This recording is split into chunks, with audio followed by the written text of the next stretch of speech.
"Daddy, can I hold your hand just once?"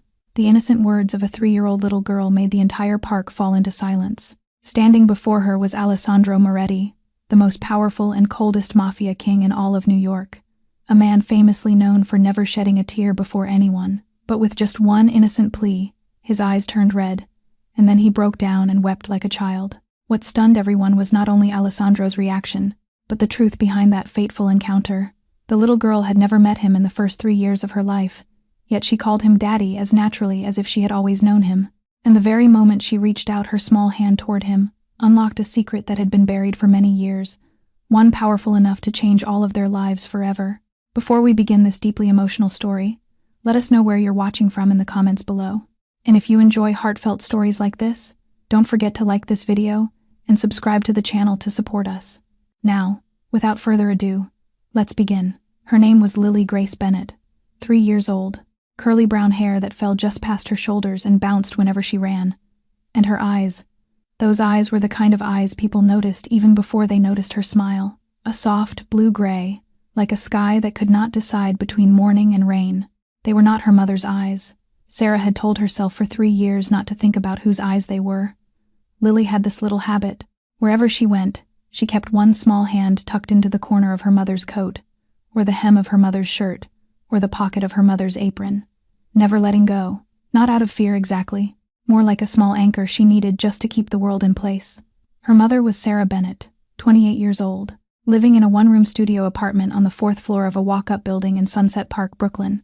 The walls were thin. The radiator hissed in winter and stayed silent in summer. The window over the fire escape faced a brick wall 3 feet away, but there were fairy lights strung across the ceiling, and drawings taped to every inch of the fridge, and a small pink lamp beside the bed that Lily called the moon. Sarah worked 2 jobs. She took the night shift at Rosie's, a small diner on 5th Avenue in Brooklyn, where the coffee was cheap and the customers came in with tired eyes. When the sun came up, she took the train to 3 separate apartments across the borough and cleaned them one by one, wiping down kitchens that were bigger than her entire studio. She was tired all the time. She never let Lily see it. Every single morning, no matter how few hours of sleep she had gotten, Sarah made Lily the same breakfast.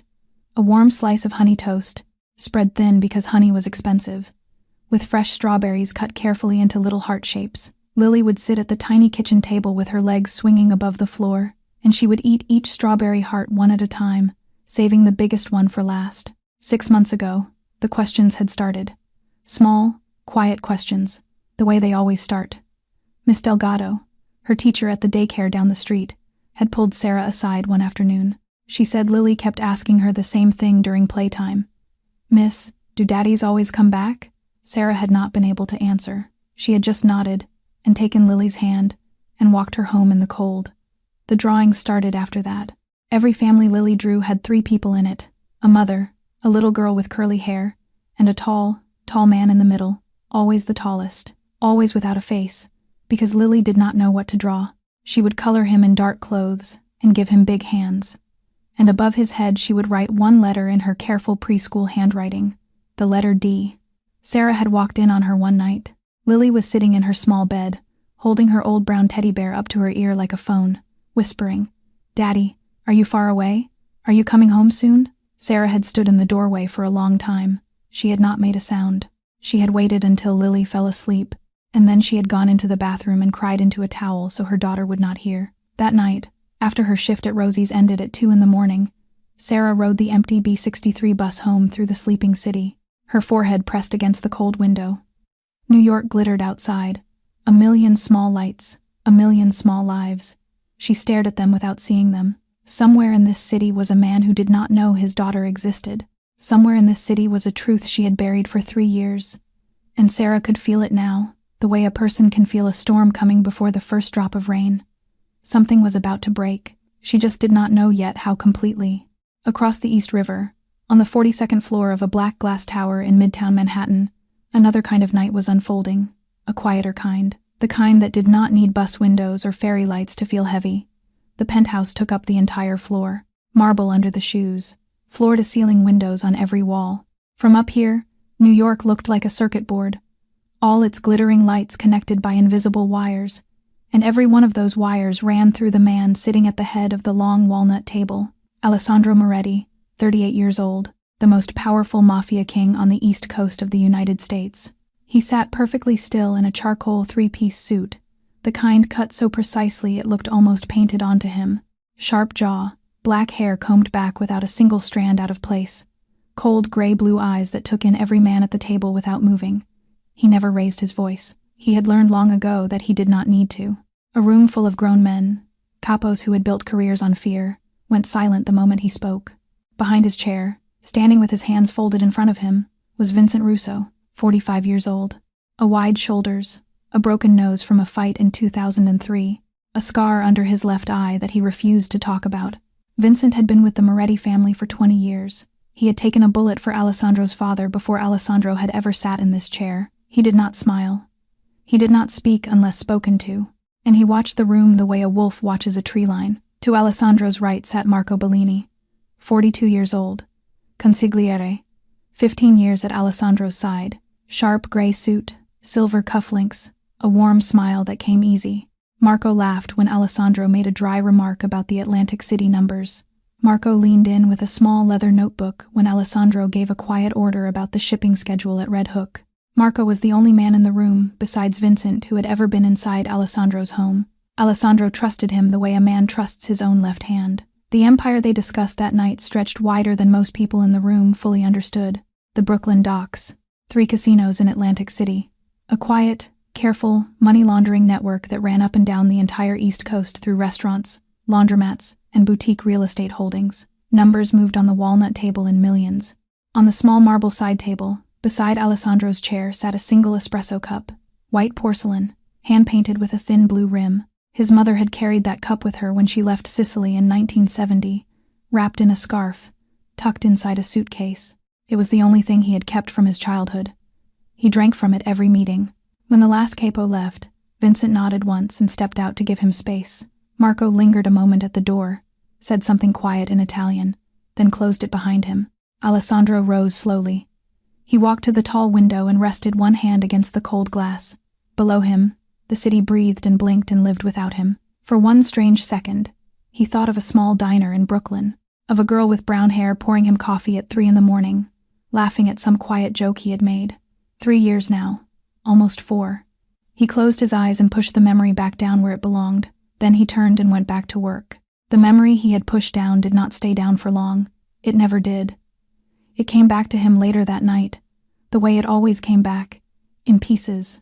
3 years earlier, a cold October rain falling sideways across Little Italy. Alessandro had walked out of a long meeting above a shuttered wine shop on Mulberry Street. 2 men had been killed that week in a dispute he had been forced to mediate. He was tired in a way that sleep did not fix. He told his driver to go home. He wanted to walk. He walked for almost an hour, hands in the pockets of his long black coat, rain running down the back of his collar. Somewhere around the Brooklyn side of the Manhattan Bridge, he stopped in front of a small diner with fogged-up windows and a red neon sign that read Rosie's. The bell above the door chimed when he pushed inside. Empty. Nearly 3 a.m, only one person behind the counter. She was 25 years old. Her brown hair was tied back in a messy knot. She was wiping down the counter with a rag, humming quietly to a song on a radio he could not quite hear. She looked up when he came in, and she did not react at all. She did not know his name. She did not know his face from the covers of any newspaper. She just saw a tired man with rain on his shoulders, and she smiled the way she smiled at every stranger who wandered in after midnight. "Coffee?" she asked. "Please." She poured him a cup. She poured herself one too, and leaned on the counter across from him. They started talking. He did not know why. He never talked, and yet somehow, that night, he did. They talked until 4 a.m, about small things, about a book she was reading, about a movie he had never seen. When she finally asked what he did for a living, he thought for a long moment and said, "Family business." She laughed, a warm, surprised, bright laugh. "That could mean anything, you know." "I know," he said. He came back the next week, and the week after. For 3 months, he came back every Wednesday night. He never told her his name. She called him Al. He liked the sound of it in her voice. He rented a small apartment in the West Village so they could see each other far away from the world he actually lived in. No guards on the door, no black cars at the curb, just him, just her, a quiet, borrowed life. But Sarah was not a foolish girl. She noticed things. The calls he took in the hallway, always in low, careful Italian. The same man standing across the street reading the same newspaper every time Alessandro came over. The way Al never once brought her to his own home. Then, one Tuesday night in January, she was folding laundry alone in the apartment when the news came on. A shooting in the Bronx. 3 dead. And then a photograph filled the screen. A man in a dark coat, walking away from a black car, half his face turned to the camera. Underneath, the caption read, "Suspected crime family boss, Al." Sarah sat down slowly on the edge of the bed. The laundry fell out of her hands. She left that same night. She did not take anything. She only left a single folded note on the pillow. 3 words in her handwriting. "I can't. I'm sorry." 3 weeks after she left the note on the pillow, Sarah was sitting on the cold tile floor of a bathroom in a cheap motel in Queens, staring at 2 thin pink lines on a plastic stick. She sat there for 3 hours. She did not cry the whole time. She just sat, her back against the tub, her knees pulled up to her chest, watching the light change under the door. Somewhere around the 2nd hour, she picked up her phone. She scrolled to a name she had saved as just Al. Her thumb hovered over the call button for a very long time. Then she saw his face again in her mind, not the tired man who had walked into Rosie's in the rain, not the man who had made her laugh at 4 a.m, the man on the television, the dark coat, the half-turned face, the words underneath, "Suspected crime family boss." She thought of the stories she had heard over the years. She had grown up in this city. Everyone had heard the stories. Children of men like him were snatched off school steps by rival families. Wives were followed to the grocery store by black cars. There was no such thing as a normal life for a child born into that kind of blood. Sarah put the phone down. She pressed both hands flat against her stomach, and she made a decision that would carry her through the next 3 years. Her baby would never know. Her baby would never be hunted. Her baby would grow up ordinary, and safe, and free. She left the West Village that same week. She packed 2 suitcases and a single cardboard box and moved to a 4th-floor walk-up in Sunset Park, Brooklyn, as far from Manhattan as her small savings could take her. She changed her phone number. She quit Rosie's without giving notice. She let the man she had known as Al disappear from her life the way she had disappeared from his. One night, before she fell asleep in her new apartment, she sat down at the small kitchen table and wrote him a letter. She told him everything, about the baby, about her fear, about the man on the television, about the note, about why she had run. She sealed the envelope. She wrote his name on the front. She never wrote an address, because she did not know his address. She had never known.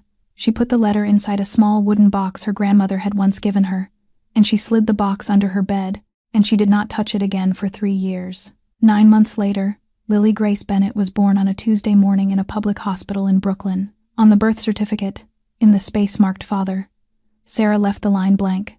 The nurse placed the small, warm bundle in her arms. Lily blinked up at her with those unfamiliar blue-gray eyes. Sarah pressed her lips to her daughter's forehead and whispered, very softly, into her tiny ear, "It's just you and me now, baby, and that's going to be enough, I promise." 3 years passed, and then, on an ordinary Tuesday night, at 11:23 in the evening, Sarah's phone lit up on the kitchen counter. Unknown number. She almost let it go. Something made her pick up. A man's voice on the other end. Calm, careful, absolutely certain. "Miss Bennett, my name is Vincent Russo. I work for Alessandro Moretti, and I need you to listen very carefully. To understand that phone call, you have to go back 2 weeks. 2 weeks earlier, on a rainy Thursday night in Manhattan, Alessandro Moretti walked out of a small Italian restaurant on Mott Street with 3 of his capos and Vincent Russo at his side. Dinner had run long. The city smelled of wet asphalt and roasted garlic. His black armored sedan was waiting at the curb. He never reached the door. 3 black SUVs came out of nowhere. Tires screamed. Doors flew open. Men in dark hoods leaned out with automatic weapons, and the world exploded into sound. Glass shattered. Vincent moved before Alessandro's mind caught up. A heavy shoulder slammed into Alessandro's chest and drove him down behind the engine block of the sedan. A bullet punched through Alessandro's left shoulder. Another one traced a burning line across his temple. Blood ran into his eye. Vincent rose over him, one knee on the pavement, and returned fire. His pistol barked, again and again, steady as a metronome. One of the capos went down.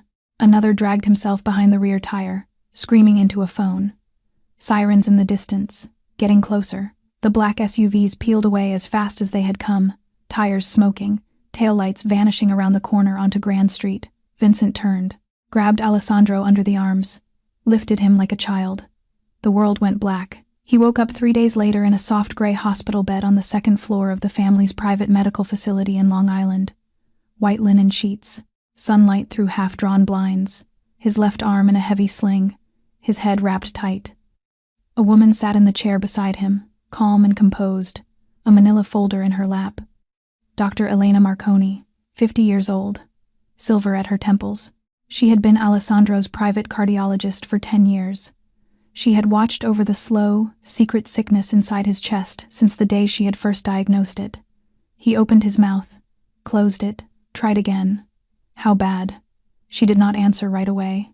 She reached over, took his hand once, then let it go. Doctors, when they touch you first, are almost always about to say something you do not want to hear. Alessandro, the gunshot wounds will heal. The shoulder will need therapy. The head wound is superficial. That is not why I stayed here for 3 days. She opened the folder. He saw the images. He knew what he was looking at. He had seen these images before. The condition has progressed, she said quietly. Stage 3 now. The stress of the operating table sped it along.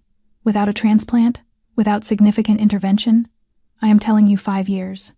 Possibly less. I will not lie to you. 5 years, possibly less. Alessandro turned his face slowly toward the window, watched the light, did not speak. 10 full minutes passed. Elena did not move. Then, in a voice hoarse and low and stripped of every ounce of the power he was famous for, he said, "Elena, I need you to find someone for me." She met his eyes, and she already knew. She had known for 3 years. She had been the one, 3 years ago, working part-time at a small women's clinic in Brooklyn, who had seen Sarah Bennett's chart on a computer screen and called Alessandro that same night. She had carried that secret in silence, as he had ordered her to. "Sarah," he said. Elena nodded once. "It's time. Bring her to me." He drew one shallow breath.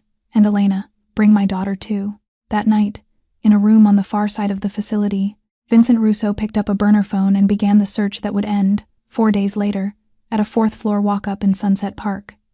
It took Vincent Russo 4 days to find her. He worked alone. Alessandro had been very specific about that. No Moretti soldiers, no family drivers, and above all, no word of it, not one syllable, to Marco Bellini. Vincent had not asked why. In 20 years of service, he had learned that when Alessandro cut Marco out of something, there was a reason, even if that reason had not yet shown itself. He drove a rented car with fake plates. He wore an old gray coat with no insignia. He went to the Brooklyn County Clerk's office on the morning of the second day and pulled every Bennett who had filed for a birth certificate 3 years ago. There were 41. It took him another day and a half to narrow the list. The girl's name gave her away in the end. Lily Grace Bennett. Enrolled in a small daycare on 5th Avenue, 6 blocks from her mother's apartment. Vincent walked in around lunch hour on the 4th day, wearing reading glasses and carrying a clipboard, and asked the front desk woman a few polite questions about tuition for a niece. He slid an envelope across the counter on his way out. Not too much. Just enough. Enough that she would forget his face by dinner. He had the address by 3 in the afternoon. He waited until night. He waited until he was sure the child would be asleep. At 11:23, from a bench in a small park 2 blocks from the walk-up, he dialed the number he had bought from a private broker that morning. Sarah answered on the 4th ring. "Miss Bennett, my name is Vincent Russo. I work for Alessandro Moretti, and I need you to listen very carefully." He heard her breathing change. He heard the small sound of a plate being set down on a counter. When she finally spoke, her voice was tight and cold, the kind of cold that had been rehearsed for 3 years. "I don't know who you are. I don't know what you want. But whatever it is, the answer is no. Tell him no. Leave us alone." Vincent did not speak for a long moment. He listened to the wind in the trees around him. He listened to a car pass on the street. Then he said, very quietly, "Ma'am, Mr. Moretti has known about your daughter for 3 years." There was a small, dull sound on the other end, something plastic hitting the floor, then a longer silence. Vincent could hear her breathing on speaker now, uneven, shallow. He could picture her, though he had never met her, sitting on a kitchen floor with her back against a cabinet. He kept talking, slow, steady, kind. He knows her name. He knows her daycare. He has known since she was 6 months old. There have been 2 men assigned to your building around the clock for 2.5 years. They have never approached you. They have never approached her. They were only ever there to keep her safe. He heard her take a shaking breath, then another. Then he heard her voice. And this time it was not cold. It was shaking with a fury 3 years deep. Then why did he never say anything? Why did he let me do this alone? Why? Vincent closed his eyes. Ma'am, that is a question you will have to ask him yourself. But I would ask it soon. He may not have as much time as he thinks. He sent her the address before he ended the call. Sarah sat on the kitchen floor until the sky over Brooklyn turned gray. She did not sleep. She did not move. She just watched the address glow on the screen of her phone, over and over, as if the letters would rearrange themselves into an answer she could live with. Sarah did not sleep. When the first gray light of morning finally reached the kitchen window, she stood up, splashed cold water on her face, and made 2 decisions. The first was that she would go. The second was that no matter what she heard in that room, she would not let it change how she raised her daughter. She dropped Lily off at Miss Delgado's daycare a little earlier than usual. She hugged her a little longer than usual.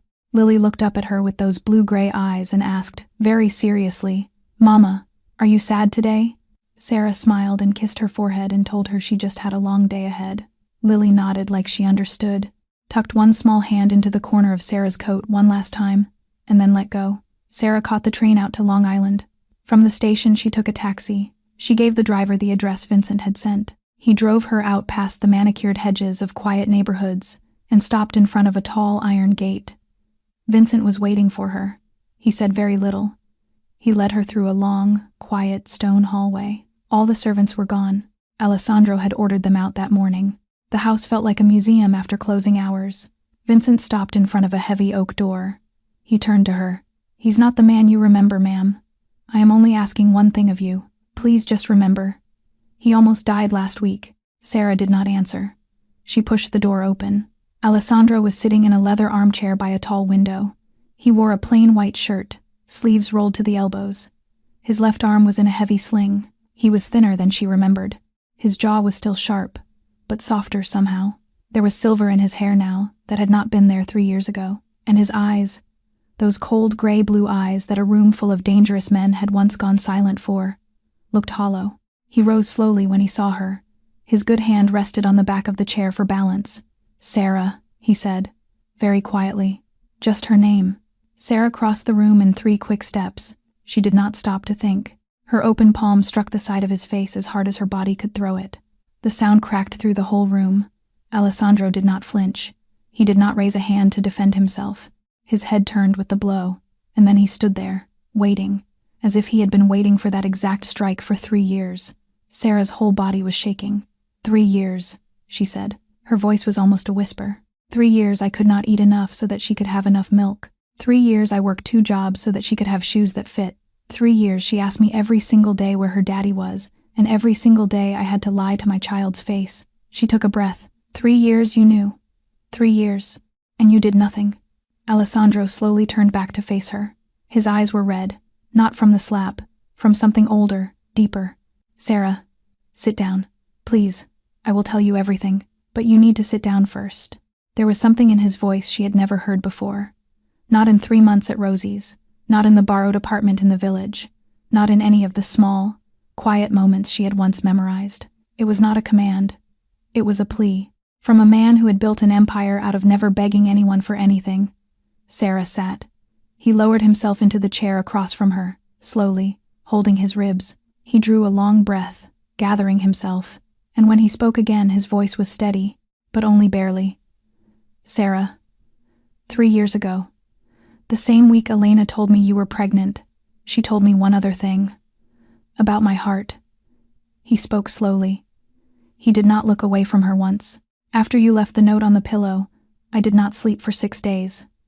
I sent my men to look for you. Nothing. You had vanished as if you had never existed. I asked Elena Marconi if there was any way at all, to trace you through medical records. She was still working part-time at a small women's clinic in Brooklyn back then. One night she called me. She had found your chart. She told me you were pregnant." He paused. He looked down at the sling on his arm. "The same day she told me about the baby, she had already scheduled me for a routine cardiac exam. It was supposed to be nothing. A checkup. 20 minutes. I had been feeling fine." He drew a slow breath. "It was not nothing, Sarah." He told her about the diagnosis, about the disease that had lived quietly inside his chest since the day he was born, the same disease that had killed his father at 45 years old, sitting at his own kitchen table, coffee still warm in the cup. The same disease that had taken his grandfather at 42, on the boat coming back from Sicily. A slow, cruel inheritance passed from Moretti father to Moretti son. The doctors had given him a number, 60%. A 60% chance he had already passed it down to any biological child of his. I sat in my car in a parking garage that entire night, he said quietly. The entire night. And I had two choices. I could go to you. I could tell you I loved you. I could tell you that our child might already have a broken heart, and I could pull you into my world, into my life, where enemies use wives as messages and children as leverage, where a black car outside your window is not a bodyguard but a countdown. His voice softened. Or I could disappear. Let you have your quiet life. Let her grow up without a shadow at her back. Protect you from a distance where you would never even have to know I was there. I chose the second one. He told her everything then, about the two men Vincent had personally hired, quietly, without Marco Bellini's knowledge, who had watched her building in shifts around the clock since Lily was 6 months old. About the anonymous scholarship fund that had covered every dollar of Lily's daycare tuition since she had first walked through Miss Delgado's door. About the small file he had kept in his personal safe with her birthday, her favorite color, the name of her first teddy bear. He had never once come close. He had never once let her see his face, not at the daycare gate, not at the park, not in any photograph on any wall. Here is the thing about powerful men that no one ever tells you. Sometimes the strongest thing they can do is not walking into a room. Sometimes the strongest thing they can do is choosing not to walk in at all, because they have convinced themselves, in the long, silent hours of the night, that their absence is the only gift they have left to give. I was wrong, Sarah, Alessandro said. His voice broke on the last word and he did not try to hide it. I know that now. But 3 years ago, I believed, with every beat of my broken heart, that I was protecting you both. I believed it every single day. Sarah was crying now. She had not wanted to cry in front of him. She was crying anyway, silent and hard, her shoulders shaking. You took that decision away from me, she whispered. You took the right to choose away from me. Alessandro bowed his head. I know, and I will accept whatever you decide from this moment forward. Even if you decide I am never allowed to see her, I will accept it. I will not fight you. He lifted his eyes to hers one last time. His voice was almost gone. But if there is any chance at all. Sarah, I may not have very much time left. Please, let me meet her. Just once. Only once. Sarah stood up. She did not answer. She did not look at him. She walked out of the room and closed the door behind her. Sarah did not remember the taxi ride back to the train. She did not remember the train ride back to Brooklyn. She only remembered the moment she walked back through the daycare doors and Lily looked up from a small blue table and ran to her. Curly hair bouncing, arms wide open. Sarah picked her up and held her, and held her, and held her. Miss Delgado watched from across the room and did not ask any questions. Sarah did not let go for a very long time. For the next 2 weeks, Sarah did not contact Alessandro. Not one call, not one message. And true to his word, he did not contact her either. No lawyers, no letters, no black car parked politely at the end of her block. Only silence. Patient, respectful, painful silence. Her older sister Emma called her from Boston. Sarah did not tell her everything, only enough. Emma listened. Emma was quiet for a long time. And then, in that steady older sister voice she had used since they were girls, she said, Sar, that baby has a right to know her father. Even if he is a broken man. Even if it is only for one afternoon. It is not your decision to make forever. It is only yours to make once. Every night that week, Sarah stood in the doorway of Lily's small room and watched her sleep. She saw the blue-gray eyes flutter behind soft eyelids. She saw the sharp, small chin. She saw the way Lily tilted her head slightly to the left when she dreamed. Exactly the way a certain man tilted his head slightly to the left when he was thinking. He was already in her, whether Sarah wanted him there or not. On the 15th morning, Sarah sat down at the small kitchen table across from Lily, with 2 plates of honey toast and strawberries cut into small red hearts. She waited until Lily had eaten the smallest one, saving the biggest for last, before she spoke. Baby, Mama needs to tell you something very important. Lily set the strawberry down. She looked at her mother very seriously, the way she always did when something big was about to happen. Your daddy is not far away anymore. He is here. He is in this city, and he would love, more than anything in the world, to meet you. If you want, Lily was quiet for a long time. She looked at the strawberry hearts on her plate. She looked at the pink lamp on the counter. She looked back at her mother. Then she asked, in a very small, very serious voice, "Mama, does Daddy like heart strawberries?" Sarah let out a sound that was half laugh and half sob. "I don't know, baby. I don't know. Maybe you can ask him." Lily nodded slowly, officially, like she had made a decision that mattered. "I want to meet him." That night, after Lily had fallen asleep, Sarah picked up her phone. She sent Vincent Russo a single line. Central Park, Saturday morning, 9 o'clock, the bench by Bethesda Fountain. Just him, no one else. Saturday morning came slowly. October in New York. The kind of morning where the sun came up soft and gold, and the leaves on the trees in Central Park had just started to turn amber at the edges. A thin mist hung low over Bethesda Fountain. A few ducks moved lazily across the water. Joggers passed. A hot dog vendor was setting up his cart in the distance. Alessandro had been sitting on the bench since 7:30 in the morning, an hour and a half early. He was not wearing a suit, not even a nice one, just a plain gray wool coat, soft old jeans, brown leather shoes. Nothing about the man on that bench told the world he ran an empire. Nothing about him said Mafia King, or East Coast, or 42nd floor. He looked like any other tired father in Manhattan, waiting for a child. In his good hand he held a small brown paper bag. He did not know what to bring. He had asked Vincent. Vincent had said, "Nothing expensive, boss. Something small. Something a kid would like." So Alessandro had stopped at a bookstore in the West Village at 6 that morning and picked out a picture book about a family of ducks that lived by a pond. It was in the bag. At 3 minutes to 9, he saw them. Sarah in a long coat, her brown hair loose around her shoulders, and beside her, so much smaller than he had imagined, Lily, bright red coat, little white sneakers with tiny gold stars on the sides, one small hand tucked into the corner of Sarah's coat, exactly the way her mother had described in a note she did not know Alessandro had memorized 3 years ago. He did not stand up. Vincent had warned him, big movements can scare children, especially small ones, especially strangers. Just stay seated. Let her come to you. Let her decide. Sarah stopped about 3 meters from the bench. She knelt down until her eyes were level with Lily's, and she pointed gently toward the man on the bench. "Baby, that man sitting over there, that is your daddy." Here is the thing about small children that grown men who have sat inside the most powerful boardrooms in the world will never fully understand. Small children do not see empires. They do not see money. They do not see reputations, or newspaper photographs, or the long silent shadow of 3 years of absence. They see a face. They see eyes. They see whether that face is safe or whether it is not. And they know, instantly, without knowing how they know. Lily looked at Alessandro for exactly 4 seconds. Then she let go of her mother's coat, and she walked toward him. She did not run. She did not hesitate. She just walked, small, steady steps, right up to the front of the bench. Alessandro did not dare breathe. Lily stopped in front of him. She had to tilt her head all the way back to see his face. Her blue-gray eyes met his blue-gray eyes for the first time, and then, so quietly Sarah could barely hear it from where she stood, "Daddy, can I hold your hand?" Just once? The whole park seemed to go still. Or maybe it did not. Maybe the ducks kept moving. Maybe the joggers kept passing. Maybe a leaf drifted down somewhere behind them. But inside the small circle of that moment, everything stopped.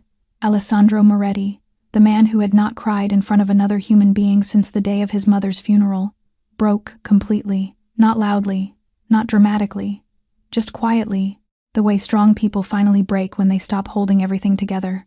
His shoulders dropped. His breath came out in one long shaking exhale. Tears rolled down his face without any attempt to stop them. He held out his hand. Lily placed her tiny fingers inside his palm, and then, because she was 3 years old, and 3-year-olds do not know the weight of a moment, she looked up at him with her most serious face and asked, "Daddy, do you like heart strawberries?" Alessandro made a sound that was half broken laugh and half sob, and half something no language has a word for. "Yeah," he managed. "Yeah, I think I do." "Good," Lily said, satisfied, and she climbed up onto the bench beside him as if she had been doing it every Saturday morning of her life. 3 meters away, Sarah stood with one hand pressed over her mouth, and for the first time in 3 years, she cried not from exhaustion, not from loneliness, but from something quieter and warmer that felt very much like relief. 3 weeks passed. Life did not change all at once. It changed slowly, quietly, in small, careful pieces, the way life almost always changes when it is real. Alessandro did not demand anything. He asked Sarah's permission before every single visit, in a short, polite message the night before. He arrived exactly on time. He never brought expensive gifts. Sarah had told him clearly, on the second visit, that she did not want Lily to grow up expecting them. He never once pushed back on it. He brought small things instead: a picture book about foxes, a little wooden puzzle shaped like a rabbit, a box of crayons in 20 colors, because Lily had told him that her old ones only had 8, and 8, she had explained very seriously, was not enough for a real sky. What Sarah did not know, at least not at first, was that Vincent Russo had quietly changed his arrangements around her building. The 2 men who had watched from a distance for 3 years had become 3. They rotated in careful shifts around the block, around the daycare, around the small grocery store on the corner. Close now, not hidden. Present.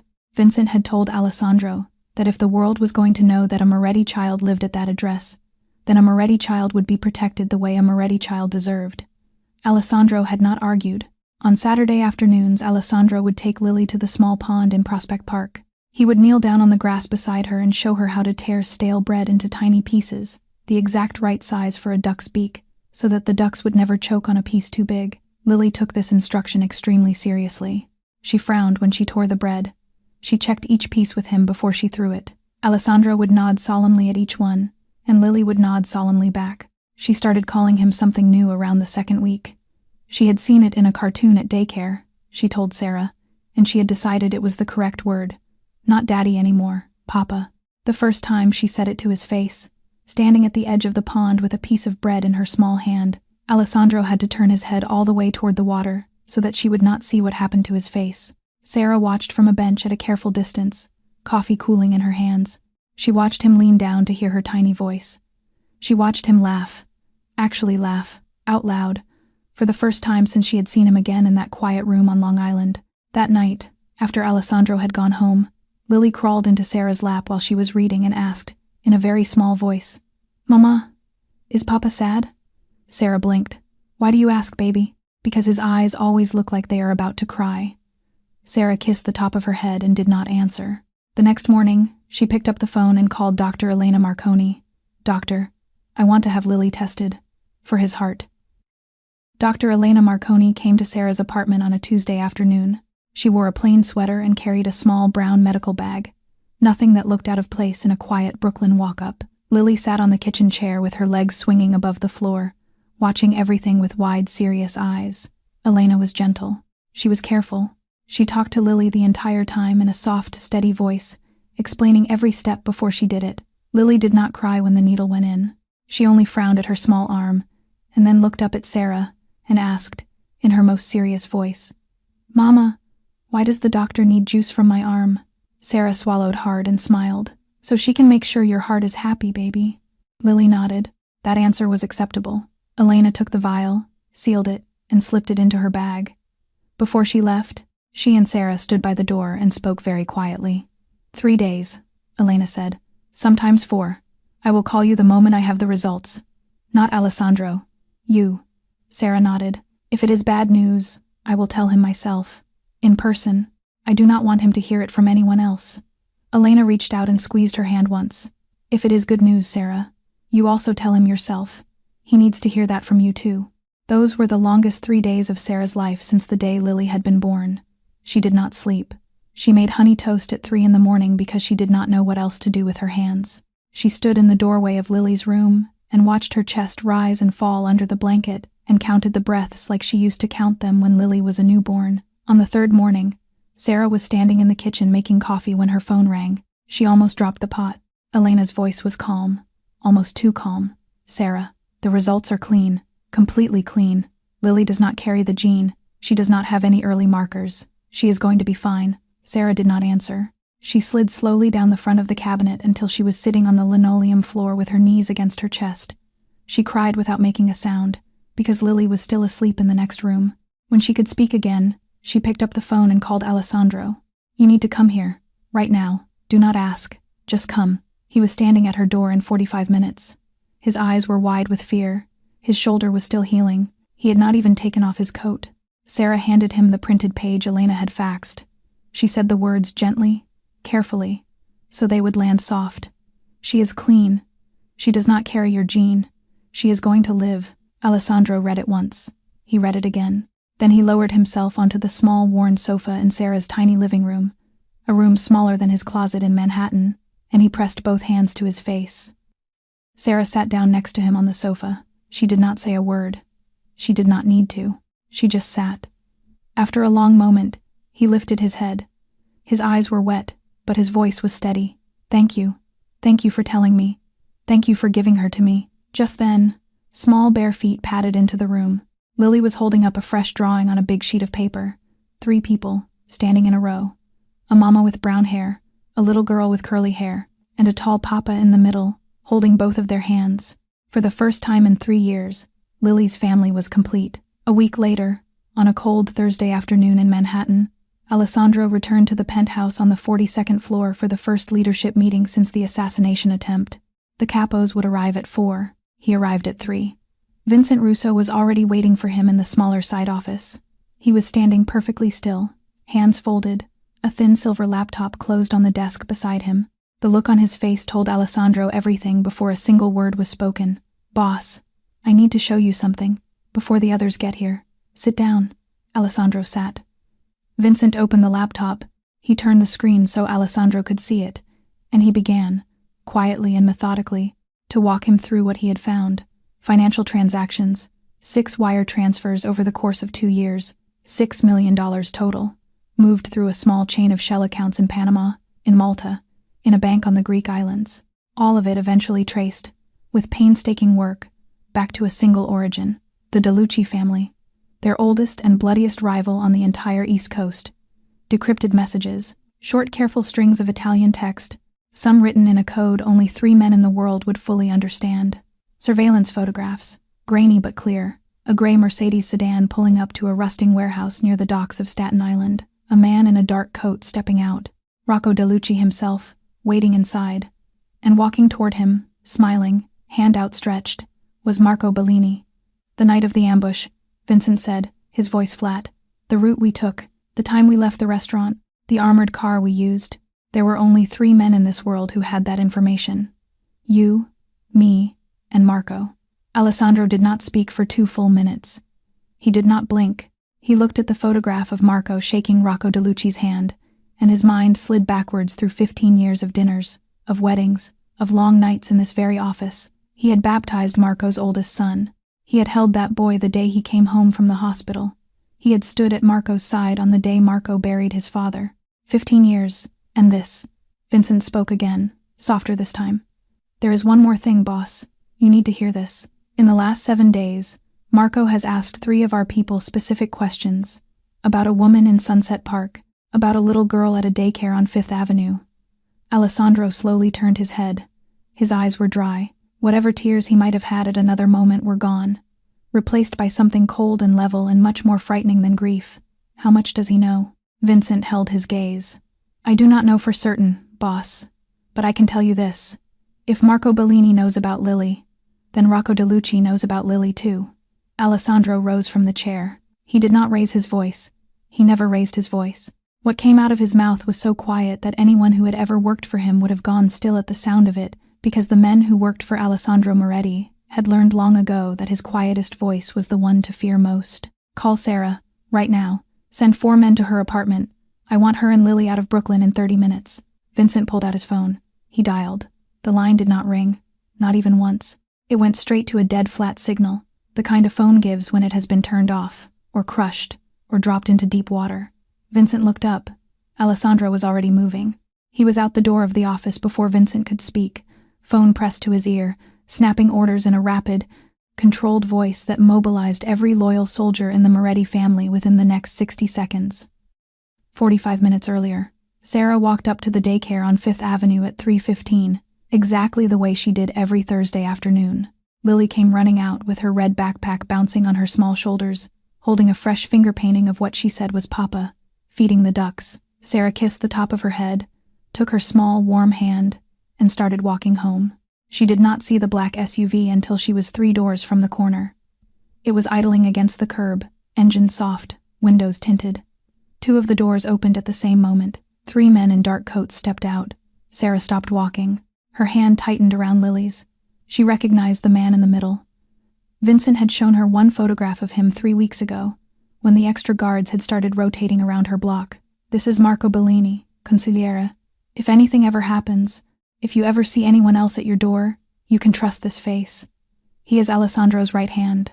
Marco was smiling now, a warm, friendly smile, the kind a man wears when he has been wearing it his entire life.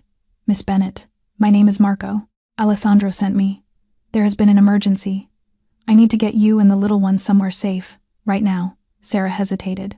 Something in her stomach had gone cold, and she could not name why. She never got the chance to name it. Before she could take a single step back, the other 2 men were already behind her. One of them clamped a gloved hand over her mouth. The other reached down and lifted Lily off the ground so smoothly it looked practiced. 30 seconds. That was all it took. 30 seconds and the daycare corner was empty again, and the SUV was pulling away from the curb, and Sarah and Lily were inside. Marco sat across from them in the back row. The smile was gone now. His face was calm and very tired. "I am sorry for the way this had to happen, Miss Bennett, but this is business." Sarah swallowed her tears because Lily was pressed against her chest and shaking. She kept her voice as even as she could. "You will not get away with this. Alessandro will find you." Marco laughed softly, almost gently. "Yes, that is exactly what I want." The SUV crossed the Verrazzano Bridge. Staten Island, a long access road. A rusting warehouse next to a shipping dock long abandoned by any legitimate company. They were pulled out of the car and marched through a side door into a small back room with a heavy steel door. A single wooden chair with a chain looped through it for Sarah. An old wool blanket on the floor for Lily. A single yellow bulb overhead that rattled against its socket every time the wind off the bay hit the outer wall. Marco stood in the doorway. He looked almost sorry. 7 o'clock tonight. If Alessandro walks through the front of this building alone. No soldiers. No police. No Vincent Russo. Then the 2 of you leave this room. If he does not, then you do not. Sarah stared at him. Her voice was low and steady. "He will kill you." Marco smiled, for real this time. It was the ugliest thing she had ever seen on a human face. "No, Miss Bennett. I am going to kill him. And then I am going to sit in the chair he was never worthy of sitting in." The steel door clicked shut. A heavy lock slid into place. Sarah pulled Lily into her lap and wrapped both arms around her. Lily was crying now, small and quiet. "Mama, where is Papa?" Sarah pressed her lips into her daughter's curly hair and whispered, again and again, "Papa's coming, baby. Papa's coming. Papa always comes." Outside the door, Marco Bellini lifted a phone to his ear and spoke in low, careful Italian. "The trap is set. Have your men ready. By tonight, the Moretti family will have a new king." At the exact moment the steel door slid shut over Sarah and Lily, Alessandro's phone rang in the penthouse. Unknown number. He knew who it was before he answered. Marco's voice was calm, almost polite. 7 o'clock. I am sending you an address. You walk through the front door alone. No soldiers. No police. No Vincent. If I see even one car following you, if I see even one silhouette in a window that should not be there, they die before you reach the door. Do you understand me, Alessandro? I understand. The line went dead. Alessandro slowly set the phone on the desk. He turned to Vincent. His face was calm. His eyes were not. "I will go alone. That is what he wants." Vincent's whole body went rigid. "Boss, no, this is a trap. He will shoot you the moment you cross the threshold." Alessandro raised one hand. "I will walk in alone through the front. That is what he sees. That is what he expects. But you will not be behind me. You will be under him." Vincent frowned. Alessandro walked to the wall map behind the desk. He tapped a small blue line running under Staten Island. "That warehouse is one of ours. From 2010. I stored crates there for 8 months before we sold the deed. There is an old drainage tunnel that runs from underneath the floor of the main hall out to the bay. It was cut for the fishing operation before us. It is still there. It was never sealed." He turned back. "You take 10 men. Not 11. 10. Our most loyal. No one who has ever taken orders from Marco. You enter from the water. You come up through the tunnel while he is looking at me, while he is monologuing at me, because Marco has always loved the sound of his own voice. You get Sarah and Lily out first. You do not engage him until they are clear of the building.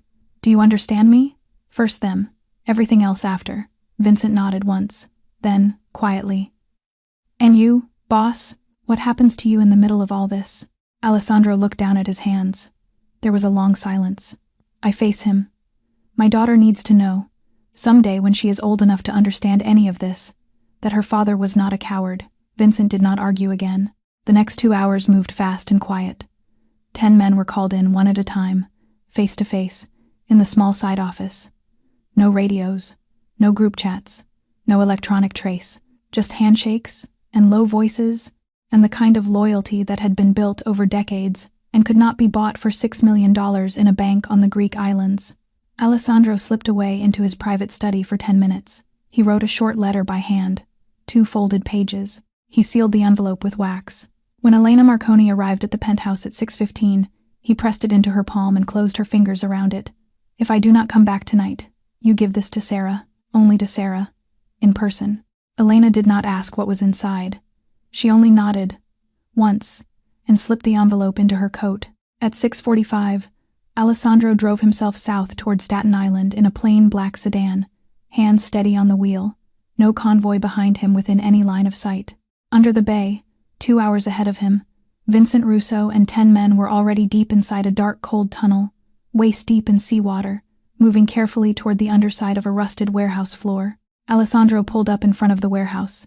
He stepped out of the car, no weapon in his hands, only the small pistol tucked inside his coat. The main door slid open with a low metal groan. Marco Bellini was standing in the middle of the opening, arms wide, smiling. "Welcome, Alessandro. Come in. Your daughter has been waiting to see her father." Alessandro stepped across the threshold. Behind him, the heavy door slid shut with a final, echoing clang. Inside the warehouse, the air was cold and heavy with the smell of salt and rust. A row of dim yellow bulbs swung from the high ceiling on old wires. Long shadows stretched across the concrete floor. Marco stood in the center of it all. Behind him, spread in a loose half-circle, stood 8 DeLucci gunmen, each of them armed, each of them watching Alessandro walk in as if he were walking to his own execution. Somewhere behind the steel door at the far end of the room, Sarah was holding Lily against her chest. Listening, Alessandro walked slowly to the middle of the floor. He stopped exactly 3 meters from Marco. He did not draw his gun. He did not speak first. Marco smiled. It was a full, satisfied smile. "Alessandro, I have been waiting for this day for a very long time." Alessandro's voice was low. "Marco, I want you to know something. I have loved you like my own brother. I stood beside you on the day you got married. I held your firstborn son in my arms before he was 1 month old. I baptized him. I would have burned this city to the ground for you." Marco's smile shifted. For the first time in 15 years, Alessandro heard the man's real voice. Bitter, old, full of a wound Alessandro had never once been shown. "That is exactly the problem, Alessandro. You have always been the older brother. You have always been the boss. You have always been the one they worshipped. And I have always been the right hand, the shadow behind your chair." Marco took a step forward. "Your father chose you because you were the firstborn son, not because you were better than me. Do you understand that? I ran the numbers. I built the European connections. I saved you from federal charges 3 separate times. And every single time, when the newspapers wrote about the king of the East Coast, they wrote your name, never mine, not once." Alessandro's voice did not change. "You could have come to me. You could have said something. Any of it." Marco laughed, loud and sharp. "Said what, exactly? That I was jealous? That I wanted your chair? You would have put a bullet in the back of my head that same afternoon and buried me in New Jersey by dinner. I would have shared." Marco's eyes were bright now, wet, full of something that was almost grief. "Sharing was never what I wanted, Alessandro. I wanted all of it." He snapped his fingers. 8 rifles rose in a single motion. At that exact second, a low, deep sound rolled through the floor beneath their feet, and then a much louder one. A round steel drainage grate blew straight up into the air on a hard hiss of pressure and clanged against a metal beam overhead. Vincent Russo came up out of the tunnel first, soaking wet, pistol already firing. The 10 men behind him followed a heartbeat later, spreading out fast. Glass burst somewhere in a high window. Bullets punched into the concrete walls. 3 of the DeLucci gunmen went down before they could even turn. Marco spun toward the sound and started running for the steel door at the back of the warehouse where Sarah and Lily were locked in.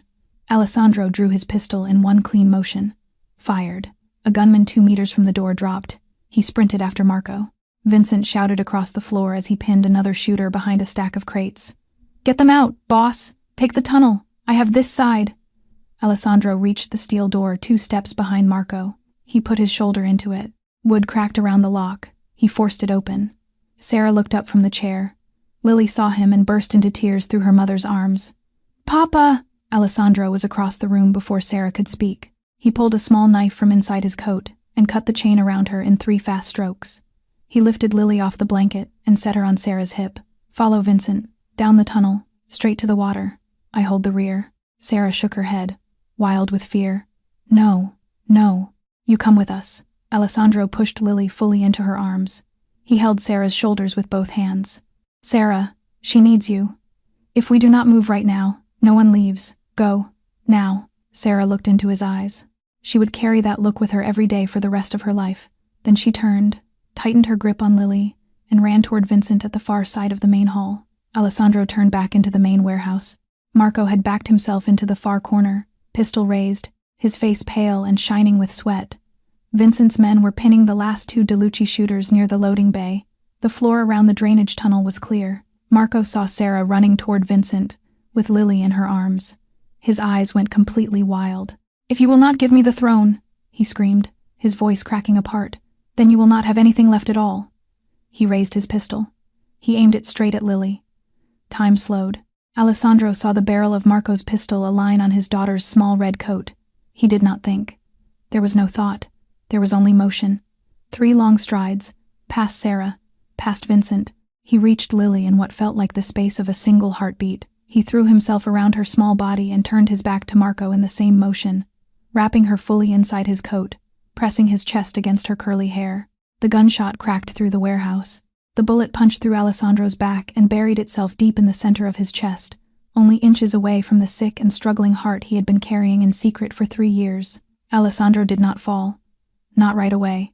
He kept standing. He kept holding Lily. His whole body absorbed the impact and stayed on its feet as if refusing, for one more moment, to let her feel the shock of it. Sarah screamed. It was not a sound with a word or a shape. It was the sound only a mother can make when she watches something try to reach the life of her child. A sound stripped of language, a sound that came out of her chest and would echo in her own memory for the rest of her life. Alessandro leaned down and pressed his lips into Lily's soft curly hair. His voice was a rasping whisper only she could hear. "It's okay. Papa's here. Papa is always here." Then he lifted her, carefully, gently, and handed her back into Sarah's arms. The front of his coat was already wet with blood. He looked at Sarah. His voice was hoarse now, but steady, steadier than she had any right to expect. "Go, now." He turned back around and faced Marco. "Here is the thing about men who have spent their whole lives becoming cruel that no one ever tells you. It is not power that makes them strong.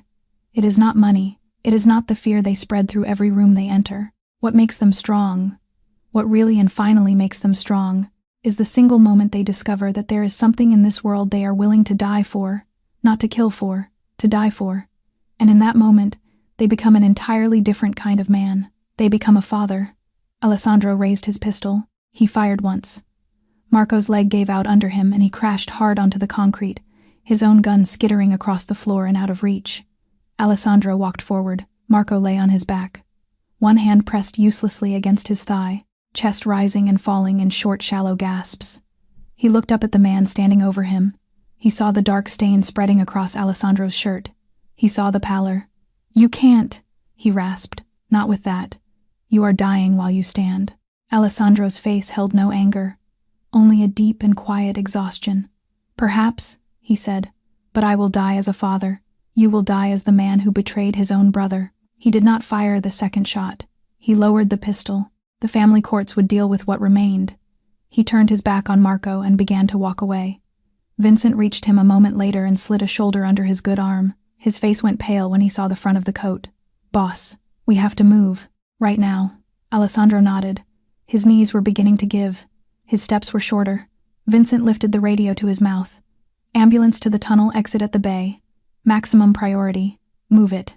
Sarah was waiting at the edge of the drainage opening with Lily still tight against her chest. When she saw Vincent guiding Alessandro forward, when she saw the blood, she started shaking her head, over and over. "No, no, no, no." Alessandro looked up at her, and for the first time in the entire time she had known him, from Rosie's diner in the rain to this cold warehouse full of gunpowder, He smiled a smile that had absolutely no weight left inside it. It was pure, it was calm, it was almost peaceful. Sarah, she's safe. She is safe. That is everything. Then he fell. His knees hit the concrete first. Vincent caught him before his head could strike the floor and lowered him down slowly, cradling him. Lily wriggled out of Sarah's arms and ran to him. She knelt beside his fallen shoulder on the dirty warehouse floor and stared at his closed eyes. She was too small to understand what she was looking at, but she was old enough to feel it in her small chest. She whispered, for the second time in her 3 years of life, "Papa, hold Lily's hand, just once." Alessandro, lying on the cold ground with the last of his strength, lifted his hand and closed his fingers around her tiny ones. He held on tight, and then his eyes closed. Sirens rose in the distance, faint and thin over the water. Sarah dropped to her knees beside him and pressed both hands against the wound on his chest and begged God, quietly, for just one more hour, just one more. The private family hospital on Long Island was quiet at that hour. It was almost never quiet. Tonight it was. Alessandro was inside the operating room for 4 hours. Sarah sat on a small couch in the waiting area with Lily curled asleep across her lap. She had not let go of her daughter since the ambulance. Vincent Russo stood in the far corner of the room, his coat still covered in dust and dried blood from the warehouse floor. Refusing every offer to sit down, he watched the door. He would not stop watching it. At 2 a.m, Dr. Elena Marconi stepped out of the surgical wing. Her surgical mask was already pulled down around her neck. Her eyes were red. She looked older than she had looked yesterday. She walked to Sarah and knelt down. "The bullet went through his right lung and stopped against a rib," she said, her voice soft but steady. 3 centimeters from his heart. If it had traveled just 3 centimeters more, with his condition, Sarah, no one in the world could have saved him. He survived because of a miracle, but he is going to be all right. Sarah began to sob, quietly at first. Then harder, she pressed one hand over her mouth so she would not wake Lily. Lily stirred anyway. She rubbed her small fists into her eyes and lifted her head from Sarah's lap. "Mama, is Papa saved yet?" Sarah nodded through her tears and stroked her hair. "He is saved, baby. Papa is coming home with us," Elena went on quietly. "There is one more thing you should know. While we had him open, we took the opportunity to do the procedure I have been asking him to allow for 3 years. We placed a pacemaker in his heart. With this device, Sarah, his life expectancy is not 5 years anymore. It is much longer than that." Vincent, standing in the corner, smiled for the first time since the sun had gone down. The next morning, just after 8, Alessandro opened his eyes. The room was soft with pale winter light. Sarah was in the chair beside the bed, one hand on his arm. Lily was sitting on the edge of the mattress with a large piece of paper Elena had brought her, working very seriously with a fresh set of crayons. Alessandro's voice was a dry rasp. "What is she drawing?" Lily whipped her head up and nearly leaped off the bed. She stopped herself just in time to avoid tugging the IV line, and she held the drawing up in both small hands like a prize. "Papa, I drew us, 3 people." Alessandro looked at the drawing. A mother, a little girl, a tall papa in the middle. Only this time, on the papa's chest, there was a large heart drawn in bright red crayon, carefully outlined, whole and unbroken. He looked at Sarah. She was already looking at him. Her eyes were wet. She spoke quietly, so Lily would not hear. "You took a bullet for her. You did not hesitate. You did not think. You just moved." Alessandro's throat worked around the words. "Anytime, anywhere." Sarah slid onto the edge of the bed and slipped her hand under his. It was the first time in 3 years she had reached for him without anger between them. She held on. "I forgive you, Alessandro, for the 3 years, for everything, all of it." Alessandro squeezed her hand. Tears rolled down the sides of his face into the pillow before he could lift a hand to wipe them. "Thank you." The door opened softly. Vincent stepped in. Whatever he had come to say showed on his face before he even spoke. The DeLucci family had pulled back entirely across the East Coast. Marco Bellini had been dealt with under the laws of the family, quietly, cleanly, exactly as tradition required. There was no threat left. Not a single one. Alessandro closed his eyes and let out a long, slow breath. Lily very carefully climbed up onto the bed beside him, mindful of the tubes and the wires, and pressed her small cheek against his uninjured shoulder. Within a minute, she was asleep. Alessandro turned his head so his mouth almost brushed Sarah's ear, and he whispered, "I want more days like this one. As many as I can possibly have." 6 months later, on a quiet tree-lined street in Brooklyn Heights, Alessandro Moretti moved into a modest 3-bedroom brownstone, only 4 blocks from Sarah's walk-up. The penthouse on the 42nd floor was closed up, its long walnut table covered in a white sheet. He never went back to it. He passed the operational running of the Moretti family to Vincent Russo on one strict, non-negotiable condition. Every branch of the business would be quietly and completely brought into legitimate hands within the next 3 years. Real estate, shipping, restaurants. The rest would be dismantled. His name would remain at the top for continuity, but his hands would not touch the shadows again. Vincent accepted the terms with a small, serious nod, the way Vincent accepted everything. Alessandro built his days around Lily. He picked her up from Miss Delgado's daycare 3 afternoons a week, standing awkwardly among the mothers at the gate in his soft gray sweaters, and every one of those mothers slowly stopped whispering about the tall stranger and started smiling at him instead. He learned, badly, how to make honey toast with strawberries cut into little heart shapes. His hearts came out lopsided. Lily ate every single one and told him they were the best hearts in the entire world. On a Saturday morning in April, Alessandro took Sarah for a walk in Central Park. He led her, gently, without saying where they were going, to a certain bench near Bethesda Fountain, where the ducks were on the water and the sunlight looked exactly the way it had on a certain morning in October. Then he lowered himself carefully onto one knee and took out a simple gold band. Not a diamond, not something for photographs, just a small, honest ring. Sarah, I am not the man who deserves you. I do not think I will ever be that man, but I want to spend the rest of my life, whether that life is long or short, trying to be. Sarah said yes. The wedding was 3 months later, small, warm, held in the little garden behind a modest Brooklyn chapel with white string lights hung between 2 old oak trees. 30 guests. Elena Marconi, in a soft blue dress. Vincent Russo, in the plainest suit he owned. Miss Delgado, Sarah's sister Emma, in from Boston. A handful of friends who mattered. Sarah wore a simple white dress with long sleeves. Lily, 3.5 years old now, wore a small dress covered in tiny yellow flowers, and carried a basket of pink petals with the most serious expression a child had ever worn to any wedding in the borough. Alessandro stood at the altar in a plain gray suit. No 3-piece anything. No Manhattan armor. Just a man waiting for his family. The music began. The chapel doors opened. Sarah stepped through them. Alessandro held out his hand. Sarah took it. Together, they started to walk up the aisle. And then Lily, who had scattered the last of her petals and now had no official job left to do, slipped out of the front pew and walked straight up to them. She did not ask permission. She simply took Alessandro's other hand. Alessandro looked down at her, his eyes filling with tears he no longer tried to hide. Just once? Lily shook her head with complete certainty. No, Papa. Every day. Forever. The 3 of them walked to the altar together. Alessandro holding his wife on one side and his daughter on the other. In the front row, Vincent Russo turned his face away so that no one in the chapel would see the enforcer of the Moretti family cry into his sleeve. 1 year later, Alessandro quietly established a small foundation. No press release. No name on any tall building. He called it the Bethesda Foundation, after the fountain in the park where he had met his daughter for the first time. It paid for genetic heart testing and full treatment for children in low-income families across New York City. Children who, like Lily, might carry something invisible in their small chests that no one had thought to check for. One Saturday afternoon, Miss Delgado stopped by to drop off a small painting Lily had made in art class. She stood in the doorway watching Alessandro out in the backyard, lifting Lily onto his shoulders while she shrieked with laughter. Miss Delgado turned to Sarah and said, very softly, "He looks like a man who has finally figured out what he was born for." Sarah watched the 2 of them in the sunlight and smiled. "Yes, I think he already knows.